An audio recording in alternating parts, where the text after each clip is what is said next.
ఎలా ఉంది నీ సువార్త? ఎదటివాడి సువార్త విషయంలో నీకెందుకు? ప్రియ సేవకుడా, హృదయముని కలవరపడనీయకు.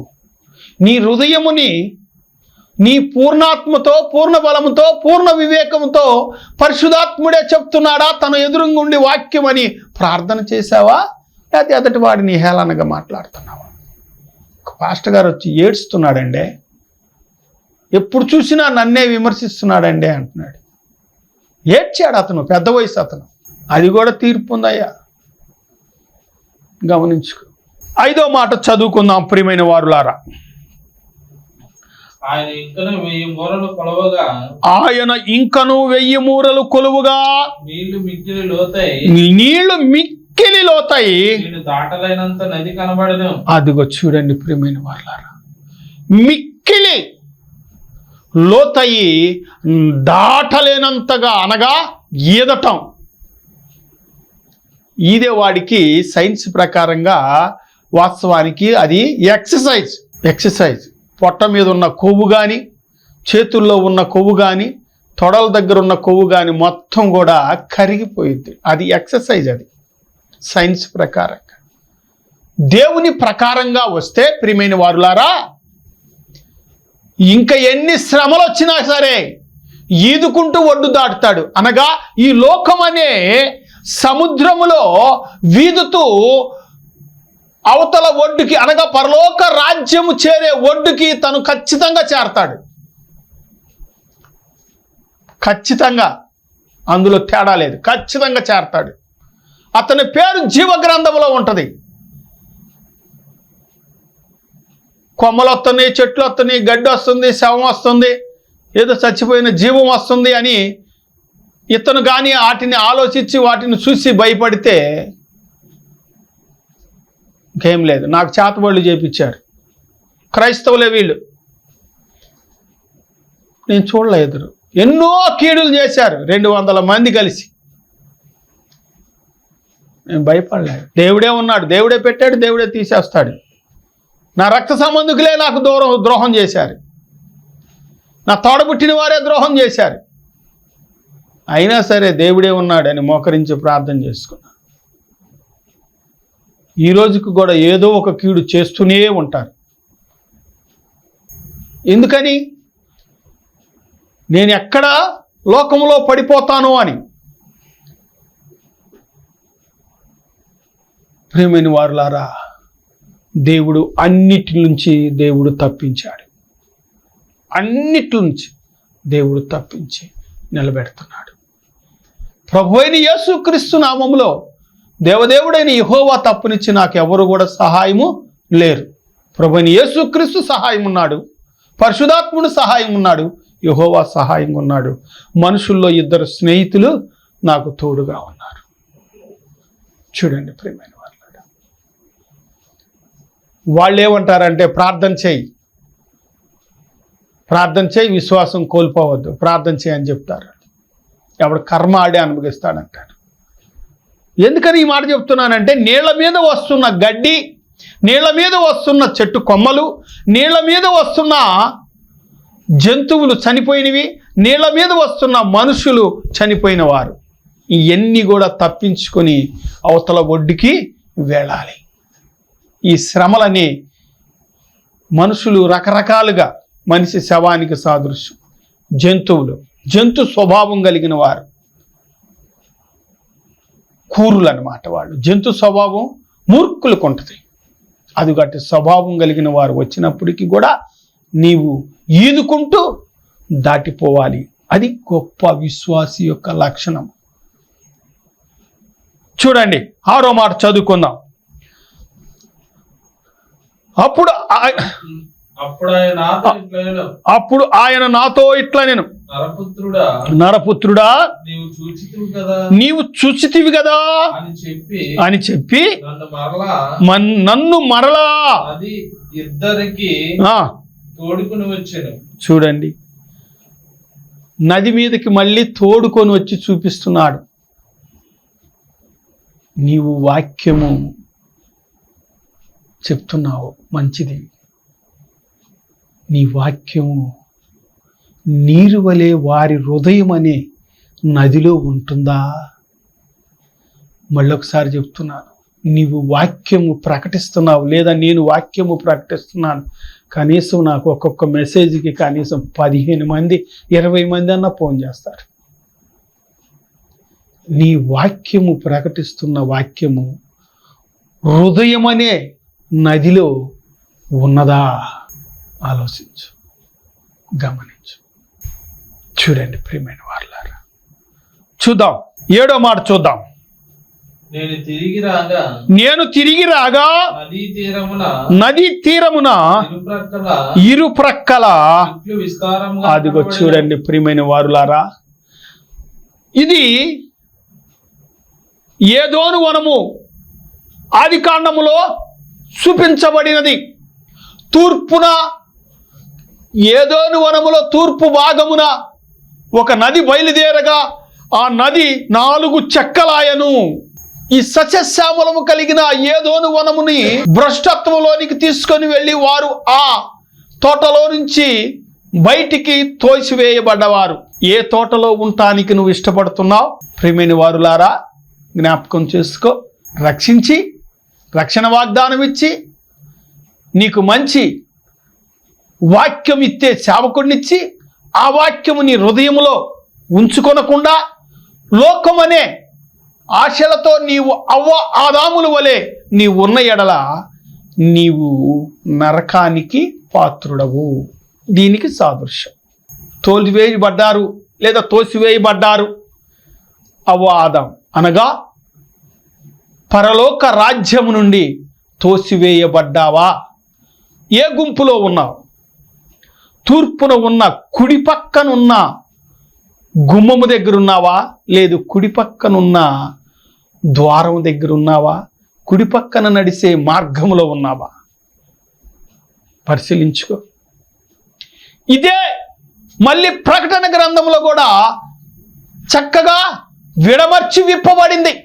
ప్రభు అయిన యేసు క్రీస్తు కూడా సువార్త అను వాక్యమును పట్టుకొని విశ్వాసి అను హృదయము దగ్గర ఉండి తలుపు నెడుతున్నాడు. ఈ సువార్త సేవకుడు అందిస్తున్నాడు. నీ హృదయముని తీస్తున్నావా? అది తర్వాత చూసుకుందాం. 8వ వాక్యాన్ని వివరమర్చుకొని మనము వెళదాం. అప్పుడు ఆయన నాతో ఇట్లా నేను ఈ నీళ్లు ఉబికి తూర్పుగా ఉన్న ప్రదేశమునకు పారి, అదిగో చూడండి, తూర్పుగా ఉన్న ప్రదేశములకు పారి అరవాలోనికి దిగి సముద్రములో పడును. అప్పుడు సముద్రపు నీరు మంచి నీళ్లు అగును. అది చూడండి, సముద్రము లోకానికి సాదృశ్యం. ఉప్పు కదా సముద్రము. ఈ ఉప్పు నీరు అనేది లోకానికి, శరీరంలో ఉప్పు ఉన్నది కనుక శరీర వాంఛలకు సాదృశ్యం. శరీర వాంఛలకు సాదృశ్యం. ఈ శరీరము ఉప్పుతో నిండి ఉన్నది. వాక్యమను నీరు నీ హృదయమను సముద్రములో పడ్డప్పుడు అవి మంచి నీరుగా అవును, అనగా నీకు పరిశుద్ధాత్మ నింపబడుద్ది. గమనించారా? ఎవరైనా సరే ఆలోచించండి. ప్రియ విశ్వాసి, నేను చెప్తున్న వాక్యముని మోకరించి ప్రార్థన చేసి, నా మీద కాదు దేవుని మీద ఏమాత్రం నీకు ప్రేమ ఉంటే ఈ భావాలు ప్రభువా కరెక్టేనా అని ప్రార్థనలో దయచేసి అడిగి ఈ వాక్యమును విని ధ్యానించమని కోరుతున్నాను. ఇప్పుడు ఒక గొర్రె మేతం వేసిద్దండి, ఒక దగ్గర కూర్చొని నెమరు వేసిద్ది. ఇన్న వాక్యముని జ్ఞాపకం చేసుకుంటున్నావా? నీ దైవ సేవకుడు చెప్పింది నెమరు వేస్తున్నావా? గమనిస్తున్నావా? చూసుకో, ఆలోచించుకో, గమనించుకో.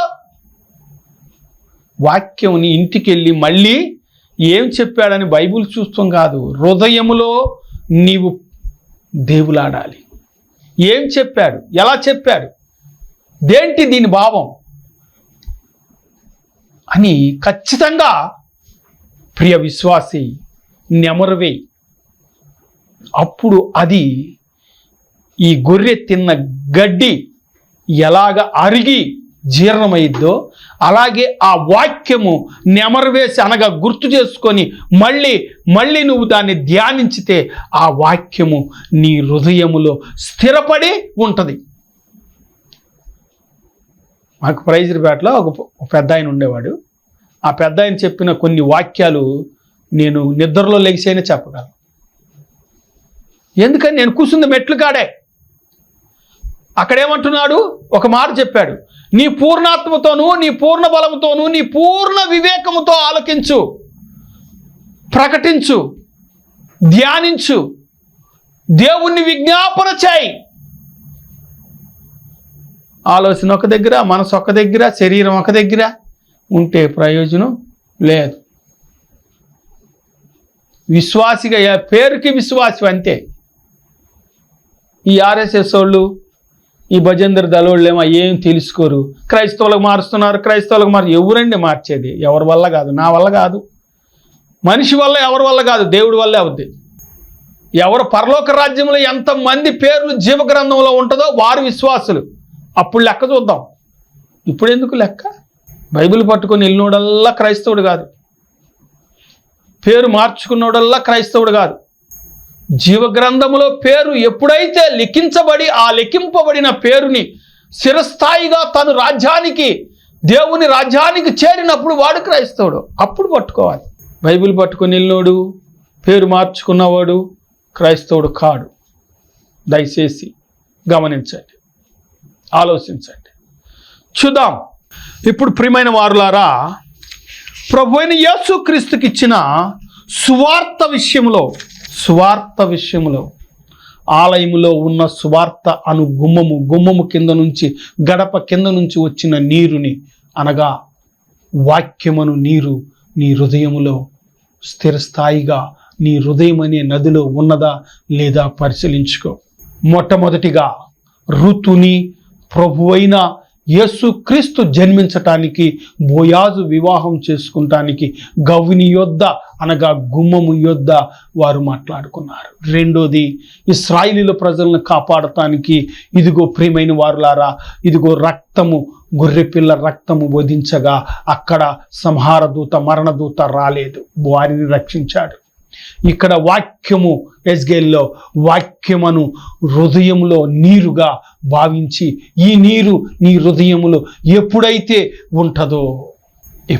ఉంటుందో ఆలయము కింద నుంచి అనగా దేవుడైన యెహోవా యొద్ద నుండి అనగా పరిశుద్ధాత్ముడు తీసుకొని వచ్చిన వాక్యానికి సాదృశ్యమై ఉన్నది.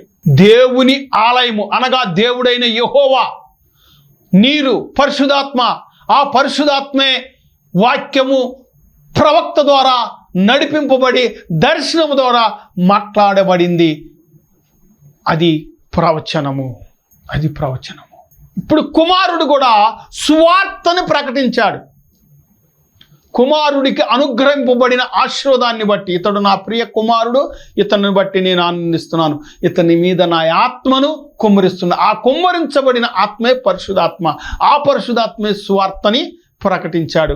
ఆ సువార్తని ఇదిగో ఈయన కూడా వాస్తవానికి ప్రవక్తలలోనికే వస్తాడు. ప్రభుని యేసుక్రీస్తు వారు కూడా చూడండి, ప్రవక్తలు స్వస్థతలు చేశారు పరిశుద్ధాత్మను బట్టి. ప్రభుని యేసుక్రీస్తు స్వస్థతలు చేశాడు పరిశుద్ధాత్మను బట్టి. అలాగే సువార్తని వాళ్ళు ప్రకటించాడు. అది బోధ, ఇది సువార్త. అది బోధ, ఇది సువార్త, ఇది ప్రవచనం. ఇదిగో నెరవేర్పు కలిగిన కుమారుడు చేస్తున్న చిన్న వాక్యం చూసుకొని మనం ప్రకటనలోనికి వెళ్ళిపోదాం. చూడండి, మత్తయి సువార్త 24:33 మత్తయి సువార్త చూడండి. ప్రియమైన దేవుని బిడ్డలారా, ఆ ప్రకారమే మీరు ఈ సంగతులన్నీ జరుగుట చూసినప్పుడు ఆయన సమీపంలోనే ద్వారము దగ్గరనే ఉన్నాడని తెలుసుకొనుడి. అదిగో చూడండి, సువార్త ఎవరు ప్రకటించారు? ఈ సంగతులు ఎవరి ప్రవచనాలు? ఇవి జరిగినప్పుడు హృదయం అనే తలుపు యొద్ద ఉన్నాడు ఎవరు? కుమారుడైన యేసుక్రీస్తు ప్రభువారు. ఆయన్ని దేవునిగా అంగీకరింపబడి మనము ఆయన ద్వారా దేవుని యొద్దకు వెళుతున్న ప్రియ విశ్వాసి, నీ హృదయం అనే తలుపు తీసి నీ హృదయములో వాక్యం అనే నీరుని పోసుకుంటున్నావా? గమనించు. ఈ చెవుతో ఏంటో ఈ చెవుతో వదిలేస్తున్నావా? ఆత్మ చెప్పు మాట చెవు కలిగిన వాడు గ్రహించునుగాక. ఏ ఆత్మ చెబుతుందో కూడా గ్రహించుకొని ఆ వాక్యము నీ హృదయములో ఉంటుందా? ఏం చెప్పాడక్క మీ పాస్టర్ గారు అంటే, అబ్బాయి భలే చెప్పాడు అమ్మాయి. ఏం చెప్పాడక్క అంటే భలే చెప్పాడు. అక్క అంటే భలే చెప్పాడు, కానీ భలే చెప్పాడు, భలే నవ్వించాడులే. నవ్వించి కవ్వించే మాటలే వారి హృదయంలో ఉంటాయి, కానీ సువార్త వారి హృదయములో ఉండదు. సువార్త వారి హృదయములో ఉండదు.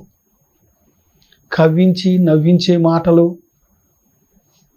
చుట్టుపక్కల మాటలు, నీ ఇంటిలో మాటలు చెబితే అయ్యే వారి హృదయాల్లో ఉంటాయి, కానీ వాక్యము ఉండదు. అది నీవు తెలుసుకో ప్రియా దైవ సేవకుడా. పరిశుద్ధాత్మ మీద నీవు ఆధారపడి చెప్తున్నావో లేదో నిన్ను నువ్వు ప్రశ్న వేసుకో. అది తెలుసుకో. ఇక్కడ ఏమంటున్నాడు మరొక్కసారి చదువుకుందాం ప్రియమైన వారులారా. ఆ ప్రకారమే ఈ సంగతులన్నీ జరుగుట చూసినప్పుడు సమీపంలోనే ద్వారం దగ్గరనే ఉన్నాడని తెలుసుకొనుడి. అదిగో చూడండి, సమీప ద్వారము యొద్దనే ఉన్నాడని తెలుసుకొనుడి. సువార్త హృదయములో ఎప్పుడు జరుగుతాయి? ఈ ప్రవచనాలు నెరవేరినప్పుడు, అమ్మో ఇది చెప్పాడు కదా అని అప్పుడు నువ్వు గుర్తు చేసుకోవటం కాదు. ఇప్పుడే దేవుని రాజ్య సింహాసనమును జీవగ్రంథమును గుర్తు చేసుకొని ధ్యానించి వాక్యము నీవు వాక్యానుసారంగా జీవించాలి అని కోరుచున్నాను.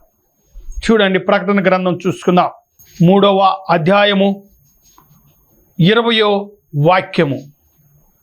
ప్రకటన గ్రంథము 3వ ఇదిగో నేను తలుపునొద్ద నిలుచునుండి తట్టుచున్నాను. ఎవడైనను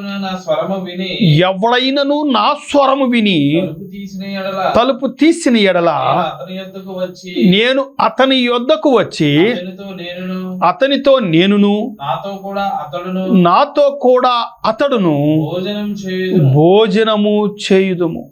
చూడండి ప్రియమైన వారులారా, వాక్యము నీ హృదయములో ఉన్నదా? తలుపు తీసావా? లోకములో ఉన్న ఆశలకు, లోకములో ఉన్న కోరికలకు తలుపు తీసి నీ హృదయములో పెట్టుకున్నావా? నీ హృదయములో నీ తల్లియు, నీ తండ్రియు, నీ తోడబుట్టిన వాళ్ళందరి అవసర ఆకర్తలు నీ హృదయంలో ఉన్నవి. దేవుని వాక్యము నీవు పరిశుద్ధుడవు అయ్యి నీవు జీవగ్రంథంలో పేరు రాపించుకోవాలనే ఆశ, అపేక్ష నీ హృదయములో ఉన్నదా? నీ బిడ్డలు, నీ భార్య నీ హృదయములో ఉన్నదా? నీ భర్త, నీ బిడ్డలు, నీ తల్లిదండ్రి నీ హృదయంలో ఉన్నారా? పరిశీలించుకో. ఎవరితో నీవు భోజనము చేస్తున్నావు? వాక్యమను భోజనము ఇద్దరు కలిసి చేస్తున్నారా? ప్రభు అయిన యేసుక్రీస్తు యొక్క సువార్తను వాక్యము నీవు భుజించుతున్నావా? బల కార్యక్రమం తీసుకుంటున్నావు. నీ ప్రవర్తన ఎలా ఉన్నది? అత్తతో పోటలాడి బల్ల తీసుకుంటున్నావా? మావకతో పోట్లాడి బల్ల తీసుకుంటున్నావా? నీ ఇరుగు పొరుగు వారితో సమాధానం లేకుండా బల్ల తీసుకుంటున్నావా? నీ ప్రియ విశ్వాసి, నీ పొరుగు వారితో నీవు ఎలా ఉండి బల్ల తీసుకుంటున్నావు? నీ ప్రవర్తన ఎలా ఉంటుంది? దేవుని స్వార్థకు అనుగుణంగా ఉండి నీవు ఆయన వాక్యానికి అనగా ఆయనకు లోబడి నీవు బల్ల తీసుకుంటున్నావా? లేని పక్షంలో వట్టి రొట్టి ముక్క, చిన్న ద్రాక్ష రసము చొక్క అంతే. నీవు భయం కలిగి, భక్తి కలిగి, పరిశుద్ధాత్మని పొందుకున్న నీవు, వాక్యమును ఆహారము తీసుకున్న నీవు, వాక్యము వింటున్న నీవు, ఆ వాక్యము నీ హృదయములో స్థిరస్థాయిగా ఉన్నదా? ఆ స్థిరస్థాయిగా ఉన్న నీవు రేపు ఏమి జరిగిద్దో నీకు దర్శనం వస్తుంది. ఆ దర్శన అనుభవాన్ని పొందావా ప్రియ విశ్వాసి? ఆ యొక్క భావాలు నీకు తెలుసునా? గమనించుకో, ఆలోచించుకో. ఎలా ఉంది నీ ప్రవర్తన? ఎలా ఉంది నీ నడవడిక? భోజనము చేస్తున్నావా? వాక్యమను ఆహారమును భుజిస్తున్నావా? వాక్యమని నీరుని నువ్వు త్రాగుతున్నావా? కలసి భోజనము చేయటము. ఎక్కడ భోంచేయాలి? పరలోక రాజ్య సింహాసనము దగ్గర, అదుగో ఉన్న బల్ల మీద ప్రభు అయిన యేసుక్రీస్తుతో కలిసి నీవు భోజనం చేసే స్థితిలో ఉన్నావా? ఇక్కడ బల్ల కాదు, ఇక్కడ బల్ల కాదు తీసుకోవడం, అక్కడ బల్ల తీసుకోవాలి నువ్వు. అక్కడ బల్లలో పాలు పంపులు పొందుతున్నావా? 12 మంది అపోస్తులతోనూ 24 మంది పెద్దలతోనూ కలిసి నీవు ఆ బల్లలో భోజనం చేయటానికి వాక్యము నీ హృదయములో ఉన్నదా? ఏ బల్లలో పాలు పంపులు పొందుతున్నావు? ఇక్కడ బల్లలో పాలు పంపులు పొందటం గొప్పతనం కాదండి, అక్కడ బల్లలో పాలు పంపులు పొందటం గొప్పతనం. ఆ బల్లలో, ఆ జీవ గ్రంథంలో, ఇక్కడ ఓటర్ లిస్టులో కాదు పేరు, అక్కడ ఓటర్ లిస్టులో నీవు ఎలా ఉన్నావో, నీ హృదయం ఎలా ఉన్నదో, వాక్యము నీ హృదయంలో ఎంతవరకు ఫలించుతుందో నీవు దయచేసి నీ హృదయాన్ని పరీక్షించుకో ప్రియ విశ్వాసి, ప్రియ క్రైస్తవుడా, ఆలోచించుకో. బ్రతికేది 70, 80, మహా అయితే 80, అంతకు మించి లేదు. ఒకవేళ ఇంకా ఆవిషం ఉందనుకో, వాడు పాప శాపం విమోచనను ఇక్కడే పొందాలి. మంచంలో పడి వాడు చేసిన ప్రతి పాపమును ఒప్పుకొని దేవుని రాజ్యానికి వారసుడు కావాలి. ఏమంటారు? ఎవరు చేసిన కర్మ వాళ్ళే అనుభవించాలి. వాడు మంచంలో పడి అనుభవిస్తున్నాడు. వాడు చేసిన ప్రతి పాపము ఇక్కడ ఖచ్చితంగా అనుభవించుతాడు. అందుకని పాపాత్ముడి మీద పాపం ఎక్కడుంటే కృప అక్కడ ఉంటుంది. ఇంకా మారతాడేమో అని దేవుడు ఆశిస్తూ ఉంటాడు. ఇంకా లాస్ట్కి ఇంకా ఆవిసి లేదు, తీసుకెళ్ళి అక్కడ పడేస్తాడు. ధనవంతుడు ఒకసారి చనిపోయాడు, లాజరు ఒకసారి చనిపోయారు. ఈయన చూస్తేనేమో అబ్రహాము రొమ్మున ఆనుకొని ఉన్నాడు, ఆయన చూస్తే యాతన పడే స్థలంలో ఉన్నాడు. నువ్వు ఏ స్థలంలో ఉంటావు చూసుకో. ఇంకొక వాక్యం చూసుకొని ప్రియమైన వారులారా మనము ముందుకు వెళదాం. ప్రకటన గ్రంథము 21వ అధ్యాయము 18వ వాక్యము. ఆ పట్టణపు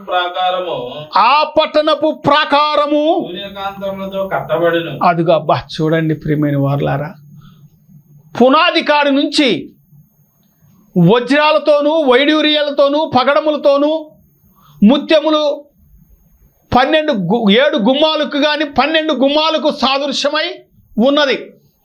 వజ్రాలతోనూ వైడూర్యములతోనూ మనం ఇక్కడ ఇటుక రాళ్ళు పెట్టినట్లుగా అక్కడ వజ్రాలతో వైడూర్యాలతో పగడములతో అదుగో కెంపులతో చక్కగా అదుగో పరలోక రాజ్యమును స్థాపించిన అట్టి రాజ్యములోనికి నిన్ను తీసుకొని వెళతానికి పిలుస్తుంటే నువ్వేమో శరీర వాంఛలతోనూ ఏమి తిందుమా, ఏమి తాగుదమా, ఏమి ధరించుకుందుమా, ఈ భూమి మీద ఏమి సంపాదించుకుందామా, బిడ్డలకి ఎంత ఆస్తి సంపాదించాం, అన్యాయంగా సంపాదించామా, అక్రంగా సంపాదించామా, న్యాయంగా సంపాదించామా అనే మనస్సాక్షి లేకుండా సంపాదించుకునే ఉంటున్నాడు ఈ క్రైస్తవుడు. చాలామంది క్రైస్తవుల దగ్గర అంటే బ్లాక్ మనీ ఉందంట. ఎందుకంటే ఒకసారి నేషనల్ వార్తలు చూస్తే ఆ నేషనల్ వార్తల్లో ఒక అతను చెప్తున్నాడు, చూడండి ప్రియమైన వాళ్ళ జ్ఞాపకం చేసుకోండి, ఈ లోక భోగాలు దయచేసి ప్రియ క్రైస్తవులారా మనకి వద్దు.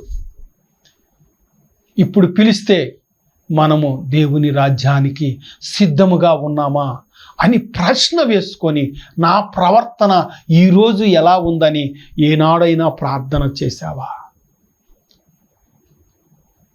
ఏనాడైనా నా ప్రవర్తన ఈ రోజున ఎలా ఉంది ప్రభువా, నన్ను పరిశీలించవా, ఒక్కసారి నన్ను జల్లెడలేసి జల్లించవా, ఒక్కసారి ఇదిగో నేను పొందుకున్న పరిశుద్ధాత్మనే వస్త్రము మీద ఏమైనా మరకలు ఉన్నాయా, నేను పొందుకున్న పరిశుద్ధాత్మనే వస్త్రము మీద ఏదైనా డాగున్నదా, మైలైనను మచ్చైనను డాగైనను కలంకమైనను ముడతైనను లేనివాడు నా కుమారుడు అంటున్నాడు. మరి ఆ మరకలు ఇదిగో నువ్విచ్చిన పరిశుద్ధాత్మను వస్త్రానికి ఆ మరకలు ఉన్నాయా అని నువ్వు ఒక్కసారైనా బాప్టిజం తీసుకున్న కాడి నుంచి ప్రార్థన చేశావా? ఒక్కసారైనా నిన్ను నువ్వు పరిశీలించుకున్నావా? ఒక్కసారైనా నీ ఆత్మతో నీవు దేవుని ఆత్మతో నీవు పెనవేసుకొని ఉన్న అనుభవం నీకున్నదా? ప్రశ్న వేసుకో, ఆలోచించుకో. ప్రియమైన దేవుని బిడ్డలారా, దయచేసి నిన్ను నువ్వు ప్రశ్న వేసుకోవాలని కోరుతూ దేవుడి కొద్ది మాటలు మన వినికిడిలో దీవించి ఆస్వాదించునుగాక. ప్రార్థన చేసుకుందాం. మహోన్నతుడా, ప్రేమ కనికరం కలిగిన దేవా, నీకే వందనాలు, స్తుతులు, స్తోత్రాలు తండ్రి. ఈ మెసేజ్కి కానుక పంపించిన బిడ్డలను దీవించండి. ఈ మెసేజ్కి కానుకలు పంపించిన బిడ్డల్ని ఆశీర్వదించండి. వారికి అనేకమైన న్యాయమైన సహాయాలు మీరు చేసి మహిమ పొందమని, వారిని వారి బిడ్డల్ని దీవించమని, వారి కుటుంబాన్ని దీవించమని, ఈ వాక్యం విన్న ప్రతి వారు కూడా మనసు పెట్టి గ్రహించి విని ఆ వాక్యానుసారంగా జీవించే భాగ్యమును కలుగు చేయమని, నువ్వే మహిమ, ఘనత, ప్రభావం పొందుకోమని నా ప్రభుని ప్రియ కుమారుడైన యేసు క్రీస్తు నామ పేరిట అడిగి మిక్కిలి వినయముతో, ఇదిగో నా తండ్రి, ఇక్కడ పనిచేస్తున్న ప్రతి బిడ్డల్ని దీవించమని నా ప్రభుని ప్రియ కుమారుడైన యేసు క్రీస్తు నామములో ఈ ప్రార్థనా ఛానల్ యజమాను సుధాకర్ గారి కుటుంబాన్ని కూడా నీ చేతులకు అప్పచెప్పుకుంటూ, నాయన, ఈ దీనుడు చెప్పిన వాక్యము కాక పరిశుధాత్ముడే చెప్పాడని నేను నమ్ముతూ నాను తండ్రి. ఆమేన్. ఈ కార్యక్రమానికి సహకరించుటకు, మీ కానుకలు పంపుటకు మా అకౌంట్ నంబర్ 427729059996. ఈ కార్యక్రమానికి సహకరించుటకు, మీ కానుకలు పంపుటకు మా అకౌంట్ నంబర్ 427729059996.